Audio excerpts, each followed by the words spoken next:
Komið sæl, velkomin í veftífi vötnuveiði.is. Nú, eins og þið sjáið, það komið vor ef ekki sumar. Það komið að lokum maí, stutt í júní og stutt í laxinn segja sumir. En það eru aðrir sem eru mun spenntari fyrir því að á þessum tíma eru vötnin að blómstra, springa út og við erum staddir núna við Hlíðavatn og hér hittum við Ara og Evald Sæmundsen og við skulum sjá hvernig gengur hjá þeim. Þeir fóru báðir í skollabolla. Og meðan við stoppuðum þá var nú ekki mikið að gerast, en það má kannski segja að skilyrði fóru versnandi, kólnaði hratt með kvöldinu. En það bil þegar við vorum að fara bar að Stefán Róbert Gissurason, og það bar ekki á öðru, hann var með bleikju í hópnum. Nú við spjöllum aðeins við hann sagði okkur að það veri 7. fiskurinn hans. Hann sagði jafnframt að þrátt fyrir veður blíðu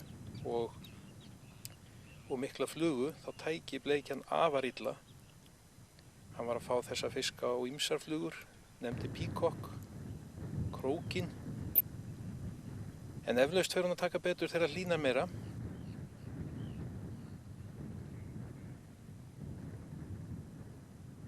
Og það sama mætti eflaust segja fleiri vötn, eins og til dæmis Þingvallavatn.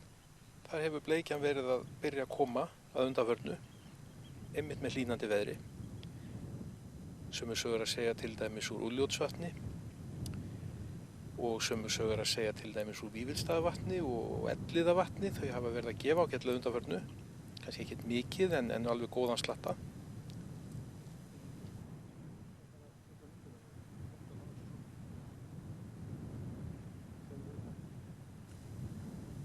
Þannig að næstu daga og vikur verður gaman að fylgjast með hvort ekki glæðist enn frekar í vötnunum.